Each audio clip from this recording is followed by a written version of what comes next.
Hello guys everyone, कैसे हैं आप लोग। आप देख रहे हैं my YouTube channel the Mughals heaven. Mughal heaven में आप लोगों का स्वागत है।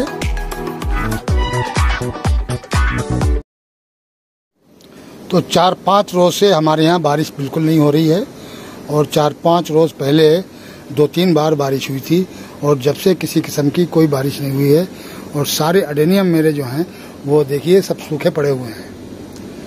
सारे अडेनियम सूख रहे हैं, लेकिन अडेनियम में किसी किस्म का पानी की कमी महसूस नहीं हो रही है। इसकी वजह क्या है साथियों कि अडेनियम के अंदर इस टाइम पे इसलिए पानी की ज़रूरत नहीं पड़ रही है क्योंकि हवा के अंदर काफ़ी मॉइस्चर है।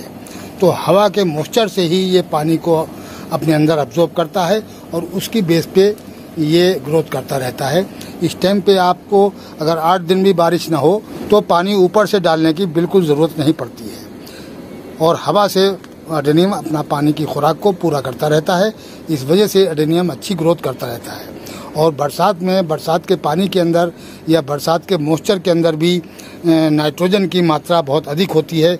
मॉइस्चर भी एक तरीके का पानी होता है, उसकी भाप होती है, उसकी वजह से ये उमस टाइप की होती है और इसके अंदर भी जो है नाइट्रोजन की मिकदार होती है और इस वजह से अडेनियम जो है वो अच्छी ग्रोथ करता रहता है। कोई अब ये देखिए काफ़ी लंबी लंबी ब्रांचें होती चली जा रही हैं और ये मुझे लग रहा है कि मुझे इनकी प्रूनिंग करनी पड़ेगी और जो ब्रांचें ज़्यादा तेज़ बढ़ रही हैं अभी से और आगे चल के बरसात में तो ये बहुत लंबी हो जाएंगी, फिर ये लेगी होके इधर उधर गिरना शुरू कर देंगी।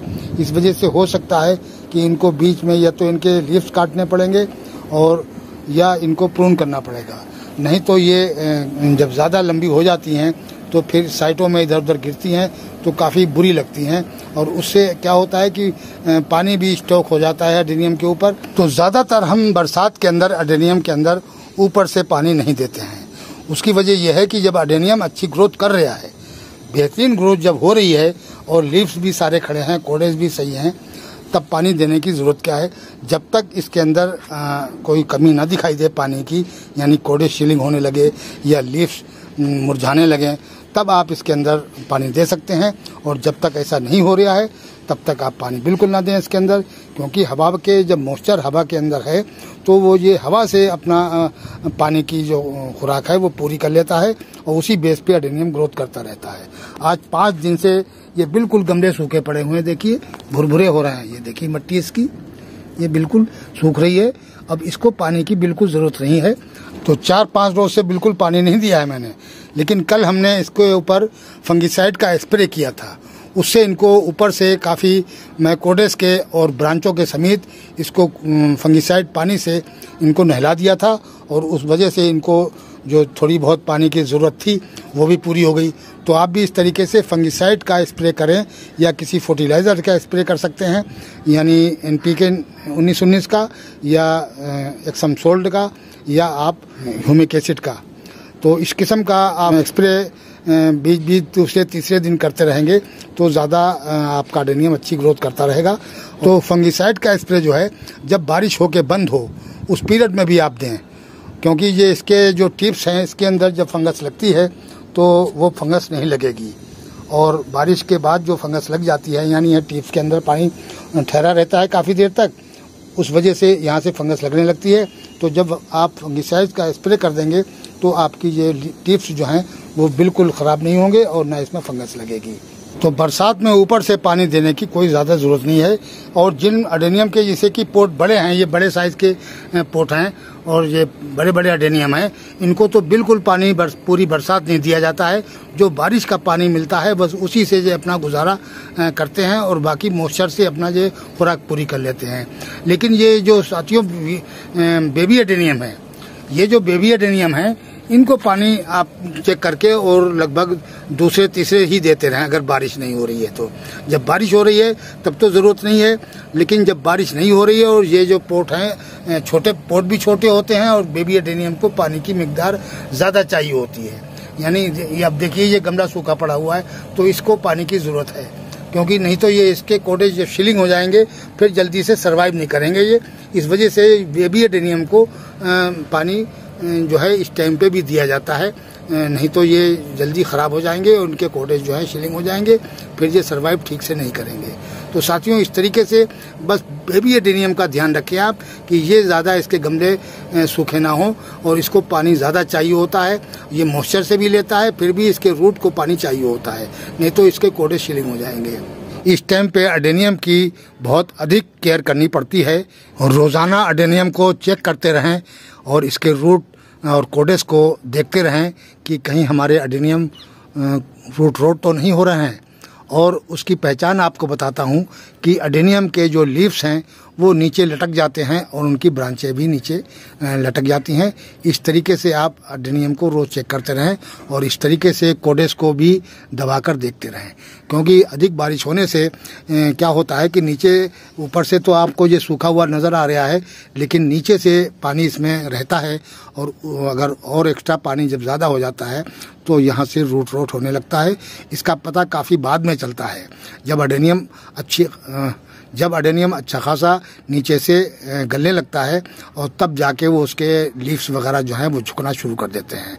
जब एडेनियम अपनी खुराक लेना बंद कर देता है और उसके रूट जो हैं वो डैमेज हो चुके हैं, इस वजह से ऐसा लगने लगता है कि हमारा एडेनियम जो है वो शॉर्ट में चला गया है, यानी रूट रोट हो गया है। जब इसके लीफ झुकने लगे या इसकी ब्रांचें झुकने लगे या कोडेस, ये पीलापन आ जाता है, यहाँ से इस तरीके से पीले पड़ जाते हैं ये कोडेस, और इस वजह से पता चल जाता है कि एडेनियम रूट रोट होने जा रहा है। और ऐसे में एक काम और करें कि आप अपने एडेनियम को रिपोर्ट ना करें। अगर रिपोर्ट करेंगे तो वो शॉर्ट में चला जाता है और उसको भी यानी खुराक अपनी लेता नहीं, ना वो पानी लेगा, क्योंकि जब वो उसमें हवा लग जाती है उसके रूट में तो वो कुछ दिन तक खुराक लेना बंद कर देता है। इस वजह से उस एडेनियम को आप रिपोर्ट ही ना करें। अगर रिपोर्ट करना ही है तो आप उसको रिपोर्ट करने के बाद में शेड में रखें और हल्की सी नमी रखें बस पोट के अंदर, यानी पहले से हल्की सी सॉइल में नमी को बना लें स्प्रे बोतल से और उसमें उसको रिपोर्ट कर दें और शेड के अंदर रखा रहने दें 10-15 दिन तक, जब तक उसकी नई ग्रोथ निकलना शुरू ना कर दे। तो साथियों, इस बात का पूरा ध्यान रखें कि एडेनियम की जो रिपोर्टिंग है इस टाइम पे वो भी काफ़ी ख़तरनाक है। और एक काम और है कि इसमें किसी किस्म की प्रूनिंग भी नहीं करनी है, कोई ब्रांच ना काटें, कोई पत्ता जो है ये पत्ता भी ना तोड़ें। ये पत्ता भी तोड़ेंगे तो यहाँ से जो है वो बारिश के टाइम पे यहाँ से भी फंगस लग जाती है, पत्ते से भी ले लेता है फंगस, क्योंकि इसको अगर नाखून लगा दिया है आपने, ज़रा सा नाखून भी मार दिया है तो वहाँ से भी फंगस फ़ौरन पकड़ लेगा। उसकी वजह यह है कि मौसम में नमी है, मौसम में नमी है, और मौसम में वही बात है जो जैसे बारिश के टाइम पे होती है, तो ये ऊपर से भी काफ़ी मॉइस्चर लेता है एडेनियम अपने लीव्स के ज़रिए, अपनी ब्रांचों के ज़रिए। हवा में जो मॉइस्चर है वो वहाँ से भी खुराक को लेता रहता है। ऊपर से कहीं से इसके अंदर ज़रा सा भी कट लग गया या नाखून लग गया या रिपोर्ट करते टाइम आपका कहीं से छिल गया तो फ़ौरन ऐसे एडेनियम को फंगिसाइड लगाकर और उसको रखें थोड़ी देर के लिए। जब वो अच्छी तरीके से सूख जाए तब उसको रिपोर्ट करें, और रिपोर्ट करने के बाद में साथियों उसको शेड में ही रखना है जब तक वो नई ग्रोथ लेना शुरू न कर दे। तो बारिशें अभी शुरू हुई हैं और ऐसे में एडेनियम के रूट जो हैं वो चलने लगते हैं और तेज़ी के साथ चलने लगते हैं, लेकिन अभी इतनी तेज़ी से नहीं चल रहे हैं जितना एडेनियम को ज़रूरत होती है कि पूरे पोट में रूट भर जाएं, ग्रोथ भी बहुत तेज़ी से हो जाए। अभी 1-2-3 बारिशें ही हुई हैं कि ऐसे में कोई फर्टिलाइज़र नहीं देना है जब तक रूट तेज़ी से ना भागने लगे और मौसम थोड़ा ठंडा हो जाए, जब आप इसके अंदर फर्टिलाइज़र दें। बस अब 2-4 दिन ही रुक जाएं और 2-4 दिन में मौसम बिल्कुल ठंडा हो जाएगा और उसके बाद में आप इसके अंदर जो फास्फोरस रिच फर्टिलाइज़र डालें। यानी फास्फोरस रिच फर्टिलाइज़र जब पड़ेंगे तो पौधे की रूट बहुत तेज़ी से भागेंगे और पौधे की ग्रोथ बहुत अच्छी होगी। जब फर्टिलाइज़र दें जब मौसम बिल्कुल हल्का सा ठंडा होने लगे, और उस टाइम पे अगर आप फर्टिलाइज़र देंगे तो आपके एडेनियम को बहुत अधिक फ़ायदा होगा और बहुत तेज़ी से ग्रोथ शुरू होगी और कोडेस भी काफ़ी मोटा हो जाएगा। और अगर इस टाइम पे दे देंगे तो अभी क्या होता है कि मौसम इस टाइम पे तो थोड़ा सुबह में ठंडा लगता है, दोपहर के बाद तक धूप बहुत चिलचिला के निकलने लगती है और उस बेस पे गर्मी और सर्दी का जो माहौल बन जाता है तो एडेनियम के रूट जो हैं वो उसमें उमस पैदा हो जाती है, यानी जैसे उबल जाती है कोई चीज़, उबलने के बाद में वो चीज़ एक तरीके से गल जाती है।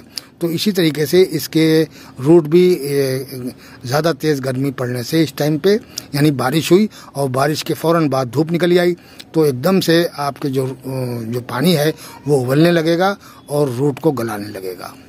तो इस बात का ध्यान रखें कि थोड़ा ठंडा मौसम हो जाए जब ही इसके अंदर फर्टिलाइज़र दें, क्योंकि फर्टिलाइज़र जो होता है रासायनिक वो काफ़ी गर्म होता है, वो वैसे ही रूट को गर्म कर देता है एकदम से, और ऊपर से जब पानी गर्म हो जाता है तो उससे रूट बिल्कुल फ़ौरन गल जाते हैं। तो इस बात का ध्यान रखें कि इस टाइम पे अभी 2-4 दिन फर्टिलाइज़र न दें। जब देख लें कि आप टेम्परेचर अच्छा खासा ठंडा हो रहा है तो और बारिश होने वाली है, यानी बारिश का अंदाज़ा आपको लगे कि आज बारिश ज़रूर होगी, तो उस पीरियड में आप फर्टिलाइज़र एडेनियम के चारों साइड 4-4, 6-6 दाने DAP के डाल दें, या आपके पास ह्यूमिक एसिड हो। ह्यूमिक एसिड तो खैर नहीं डालनी चाहिए बरसात में, क्योंकि ज़्यादा तेज़ जब बारिश होगी तो ह्यूमिक एसिड सारी नीचे से निकल जाएगी, और जो DAP है वो ग्रेवेल्स में होती है, तो वो धीरे धीरे घुलती है और धीरे धीरे घुल के रूटों को मिलती रहती है, तो वो नीचे से बहुत कम निकलती है। और एक काम करना है कि एडेनियम जब भी बारिश रुके और आपका पोट सूख जाए तो उसकी गुड़ाई ज़रूर करें, यानी DAP या रासायनिक कोई भी खाद डालने के बाद में वो एक नीचे से एक परत जम जाती है, वो बहुत नुकसान करती है रूट को और पूरे प्लांट को नुकसान करती है। उससे रूट भोजन लेना बंद कर देते हैं और एडेनियम फिर शॉर्ट में चला जाता है, एडेनियम की ग्रोथ रुक जाती है और एडेनियम जो है वो फ़ौरन ख़राब होने लगता है। आप ज़्यादा रासायनिक जब फर्टिलाइज़र देंगे तो ऊपर ये हिस्सा जो होता है इसमें नीचे पिघल के जब जाता है तो नीचे एक परत जम जाती है जो बिल्कुल सॉइल को सील कर देती है, और उससे जो ऊपर की जो हवा है, ऑक्सीजन है, वो रूट को नहीं मिल पाती है और उससे एडेनियम ख़राब होने लगते हैं। तो इस तरीके से आप इसकी गुड़ाई करते रहेंगे तो एडेनियम बहुत काफ़ी सेफ रहेगा और ग्रोथ भी बहुत अच्छी करता रहेगा। रासायनिक फर्टिलाइज़र में प्लांट की गुड़ाई अधिक करी जाती है, जितनी गुड़ाई करते रहेंगे उतना ही प्लांट अच्छा चलता रहेगा, क्योंकि ये जो खाद जो है ये एक पपड़ी बन जाती है और वो नीचे जमने लगती है, तो उसको तोड़ना बहुत ज़रूरी है।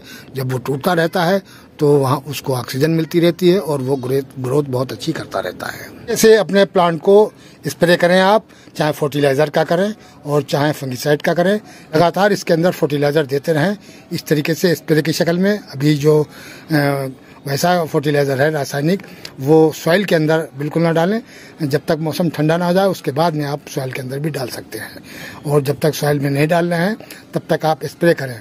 और ख़ास तौर से फंगिसाइड का स्प्रे भी बहुत ज़रूरी है इसका, तीसरे चौथे आप फंगिसाइड का स्प्रे करते रहें। तो साथियों, आज की वीडियो में इतना ही। मिलते हैं अगले वीडियो में नए टॉपिक और नए कंटेंट के साथ। अगर हमारा वीडियो अच्छा लगे तो लाइक कीजिए, शेयर कीजिए और सब्सक्राइब कीजिए। शुक्रिया, धन्यवाद।